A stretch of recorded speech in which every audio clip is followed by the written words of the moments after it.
Today, I'm going to be talking about the 5 burning questions that I have for Mortal Kombat 1. These are questions that I legitimately cannot answer. I can't confidently say whether or not I believe this or that. Remember, if you're enjoying the Mortal Kombat 1 content you're seeing on this channel, make sure you leave a like on this video and subscribe so you don't miss Mortal Kombat 1 coverage from me. Leave a comment down below and let me know what are some of the questions that you have for Mortal Kombat 1. What are some of the burning questions that you're dying to know the answer to? And also, make sure to join my Discord if you want to talk more about Mortal Kombat 1 and join in the conversation. We have a good community that you guys can join in. The link is in the description below. With that being said, let's get started. The first question I have for Mortal Kombat 1 is in regards to the story mode and its overall theme. If you listen into the MK1 trailer and you listen to Liu Kang's monologue, he's talking a lot about choice.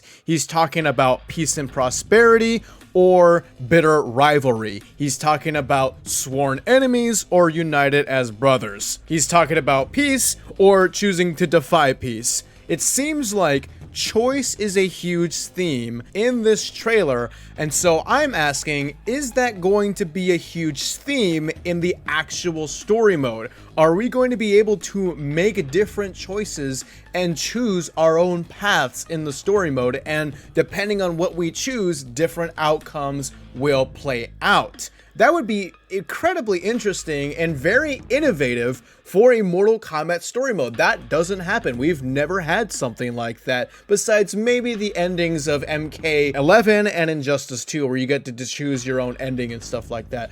But is that going to happen throughout the entire story mode? Is that just not going to be a choice that we make at the very end of the game? I'm very interested to see how that would play out if it's true that Mortal Kombat 1's story will contain a lot of choice-based gameplay. You can do a lot of cool things with that, and it would be another way for NetherRealm to change things up a bit with the story mode. Like I said, I would very much be interested in something like that. Let me know what you guys think about that in the comments below. The second question I have is in regards to the main boss. In the MK1 trailer, it seems like Shang Tsung is presented to be the main boss of the game.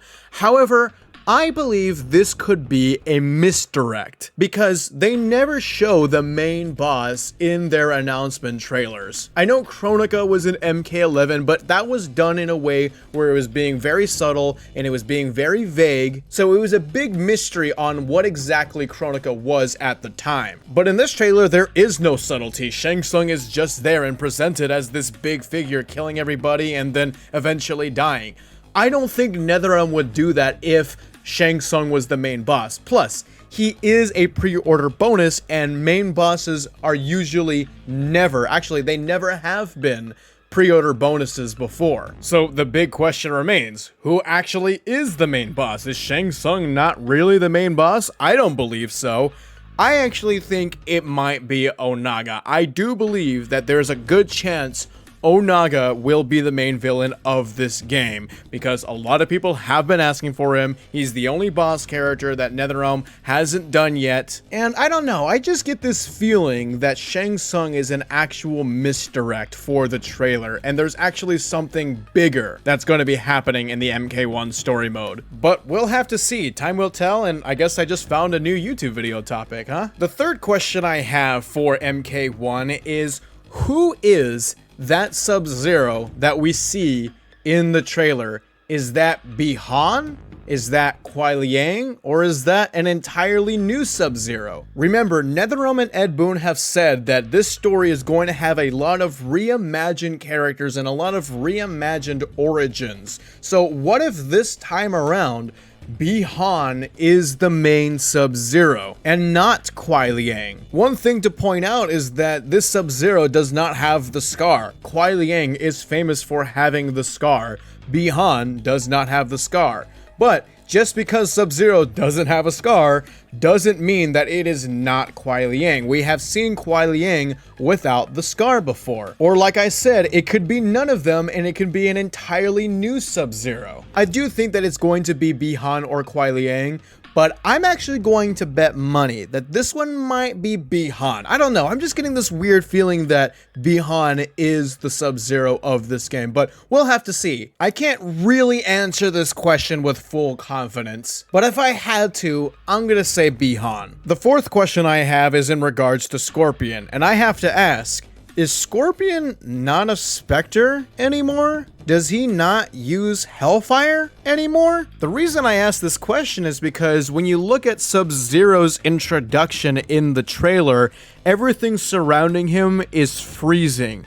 But nothing about Scorpion in the trailer shows anything about being a Spectre, anything about Hellfire.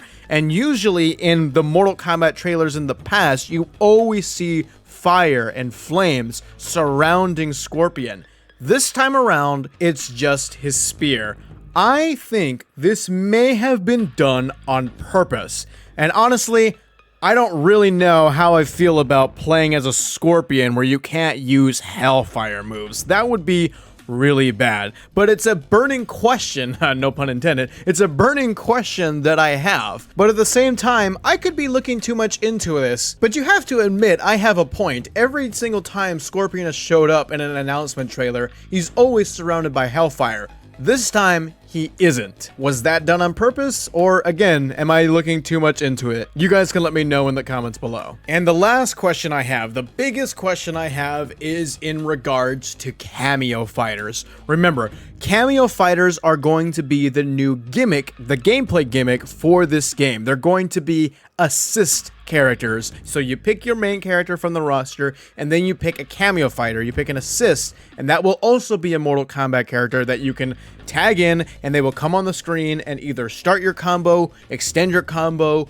or end your combo. So I ask, how innovative are you going to make these Cameo Fighters? Are they going to have alternate skins? Are they going to have unique intro dialogues? Are they going to have unique voice lines while they're in the match? And also, if you're a Cameo Fighter, does that automatically mean that you will not be a fully playable character down the line? I certainly hope not, because could you imagine a character like Havoc, Smoke, Sector, Cyrax, Nitara, Li Mei, Serena, all these hugely fan-requested characters being just Cameo Fighters? They aren't fully playable characters? That would feel really shitty, especially if these Cameo Fighters don't have unique voice lines, they don't have unique intro dialogues, they don't have unique interactions, they're not really innovative, they're just kind of there, very lifeless. That would make it even worse. It would make it better if these Cameo Fighters had a lot of unique features about them, but even then, it is a very scary thought to maybe have your favorite character